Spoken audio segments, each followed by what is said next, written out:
Hello दोस्तों, राम राम। आज मैं आप लोगों के लिए लेकर आई हूँ बची हुई रोटी से बहुत ही अलग तरीके से आप नाश्ता बना के तैयार कर सकते हैं, जो खाने में हेल्दी तो है ही, साथ में टेस्टी भी बहुत है। तो इस तरीके से आप बना के इसे तैयार कर सकते हैं। बच्चों को आप नाश्ते में दे सकते हैं, लंच में दे सकते हैं, उन्हें ये बेहद पसंद आएगा। तो चलिए इस मज़ेदार सी रेसिपी को हम बनाना शुरू करते हैं। तो सबसे पहले हमें रोटी लेनी है। तो ये रात की बची हुई 2 रोटियां हैं। अगर आप चाहे तो फ्रेश बनी हुई रोटियों से भी इस तरीके से बना सकते हैं। तो सबसे पहले हम इसे तवे में सेक लेंगे। तो मैं इसमें थोड़ा सा घी डालकर अच्छे से फ्राई कर दे रही हूँ, मतलब सेक ले रहे हैं ताकि ये थोड़ा नरम हो जाए। तो इसे हमें उलटते पलटते हुए सेक लेना है। तो मैंने इसे सेक लिया है। अब इसे हम तवा से बाहर निकाल देंगे और इसी में हम डालेंगे आधी चम्मच तेल और गैस के फ्लेम को हमें मीडियम रखना है।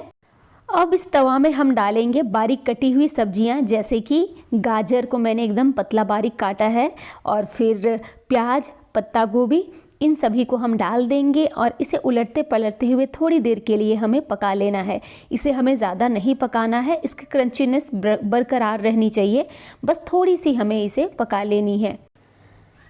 तो इस तरीके से एक बार ज़रूर बना के देखिएगा, नाश्ता आपको बेहद पसंद आएगा और लोगों को पता ही नहीं चलेगा कि आपने बची हुई रोटियों से इसे बनाया है। तो अब ये रेडी है। अब इसे हम बाहर निकाल देंगे। तो मैंने निकाल भी दिया है। अब हम उस सेकी हुई रोटियों में सॉस डालेंगे या फिर चटनियाँ।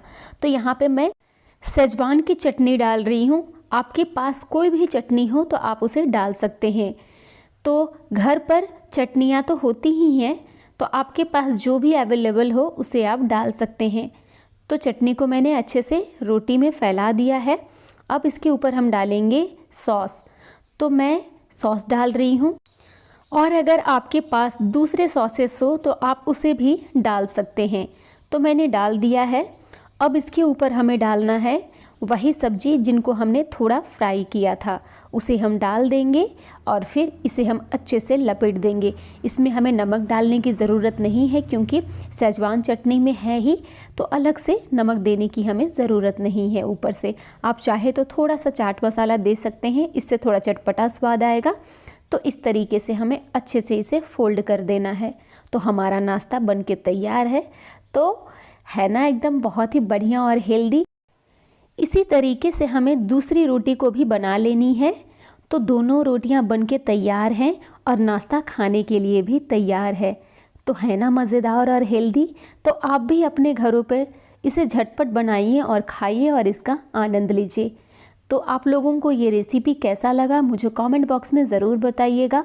अगर आप लोगों को थोड़ा सा भी पसंद आया हो तो मेरे चैनल को लाइक एंड सब्सक्राइब करना ना भूलिएगा। इस रेसिपी को देखने के बाद कोई भी आज के बाद से बची हुई रोटी को ऐसे ही नहीं फेंकेगा, क्योंकि मैंने उसे बता दिया है कि बची हुई रोटियों को आप कैसे हेल्दी तरीके से और बढ़िया नाश्ता बना के तैयार कर सकते हैं। तो मिलते हैं और एक नई वीडियो में और एक नई रेसिपी के साथ। तब तक के लिए धन्यवाद।